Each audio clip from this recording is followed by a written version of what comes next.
Abraham, ça veut dire le père d'une multitude. Ab, Av, en hébreu, en arabe, c'est le père d'une multitude. Et nous nous reconnaissons à travers lui, à travers sa vie, et tout ce qu'il a réalisé, et toutes les épreuves qu'il a passées, en restant toujours fidèle à Dieu. Malgré les difficultés, il savait se taire, et il savait écouter. Dans ma synagogue, quand j'étais petit, on disait toujours « skut ushma ». Alors les scouts, c'est-à-dire il faut écouter. Et la leçon, comme Abraham. Comme je sais que j'avais un public d'enfants, alors j'avais aussi préparé une petite histoire, mais je ne la raconterai pas aussi bien que notre conteur. Mais pour la manière dont la tradition nous dit comment agit Abraham. On raconte cette histoire, trouvée chez un rabbin qui a donné cette interprétation. Il y avait une fois, dans un palais, un prince qui se prenait pour un dindon. Il se prenait pour un dindon. Il a enlevé ses habits, il s'est mis sous la table royale et il picorait les grains. Et son père et sa mère étaient malheureux, ils ne savaient pas comment faire pour dire à cet enfant qu'il était un prince. Alors on a cherché, on a trouvé un vieux sage. Et le sage a dit, je vais essayer de le guérir. Qu'a fait le sage? Il s'est déshabillé, il s'est mis sous la table, et il a picoré avec le prince. Et le prince lui a dit, qui es-tu? Il dit, je suis comme toi, je suis un dindon. Ah. Et ils sont devenus amis. Il lui a dit, tu sais, on peut être un dindon et porter des vêtements. Ah. Et ils se sont habillés. Il dit, tu sais, on peut être un dindon, on n'est pas obligé de manger des miettes ou des graines, on peut aussi manger dans une assiette. Alors ils ont mangé dans une assiette. Et tu sais, on peut être un dindon, et puis on peut s'asseoir à la table. Et petit à petit, ce prince a été guéri. Et finalement, il est devenu un prince.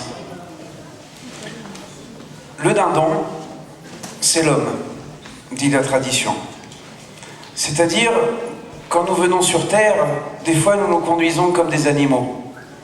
Parce que nous avons une part animale en nous.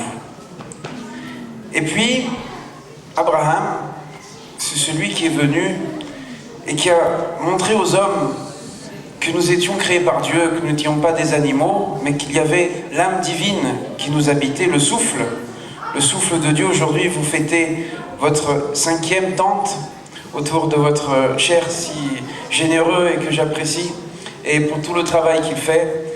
Et 5, dans la tradition juive, c'est le chiffre du souffle, le souffle de la vie, le Hé.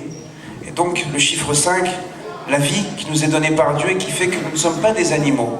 Au contraire, nous recherchons la vertu, la qualité, l'amour du prochain, la paix, la justice. Et Abraham est descendu au milieu des hommes et il vivait comme les hommes. Mais il disait aux hommes, vous savez, même si on est un dindon, eh bien on peut s'habiller comme un homme, on peut manger comme un homme, on peut se conduire comme un homme. Et finalement, à la fin, les hommes comprenaient qu'ils n'étaient pas des animaux, qu'ils n'étaient pas des dindons, mais qu'ils étaient véritablement créés par Dieu, qu'ils portaient l'image de Dieu en eux. Et ça a été tout le travail qu'a réalisé Abraham, et c'est pourquoi il reste notre exemple vivant. Abraham, c'est l'homme de la générosité, de l'hospitalité. On dit dans la Bible qu'Abraham a reçu 3 anges. J'ai l'habitude d'expliquer que les 3 anges, ce sont les 3 monothéismes. Le judaïsme, le christianisme et l'islam, qui se réclament d'Abraham. Et ils rentrent dans la tente. La tradition juive dit que la tente d'Abraham avait 4 portes. Je ne sais pas si on dit dans la tradition aussi, oui, coranique, il y avait 4 portes qui étaient ouvertes. Pourquoi? Parce qu'il ne voulait pas que les gens fassent le tour pour entrer chez lui. Il était tellement généreux qu'il voulait que les gens rentrent directement par le chemin d'où ils venaient. Mais là, on peut tirer une leçon aussi.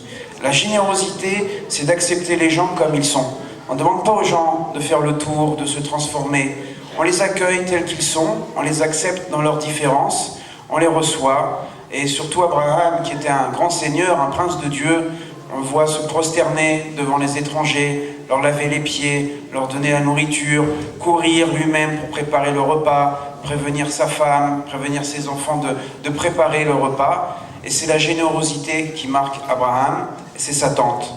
Alors ce que vous, les jeunes, demain vous serez des responsables de famille, des responsables communautaires, des dirigeants. Responsable, ça veut dire penser l'avenir.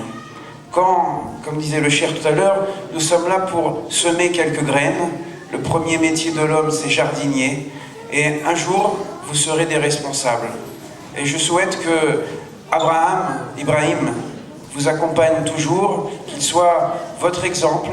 On doit toujours se dire quand est-ce que mes actes ressembleront aux actes de mes pères. Nos pères sont toujours supérieurs, on ne pourra jamais atteindre. Mais justement, c'est comme un défi, toujours monter plus haut, toujours s'améliorer dans l'amour de Dieu, dans l'amour du prochain. Et je souhaite que tout ce que vous faites, vous les scouts, eh bien, que ça puisse construire une maison, hein, parce que j'ai été scout aussi quand j'étais un peu plus jeune. Abraham aussi était un peu scout parce qu'il se met en chemin avec sa tente et puis il plante la tente, etc. Eh bien, je souhaite que cette tente que vous allez construire, ce soit véritablement une tente de fraternité, une tente d'amour, et que le mot shalom, salam, puisse s'harmoniser pour que le nom de Dieu, le nom shalom, salam, puisse rayonner dans le monde. Amen.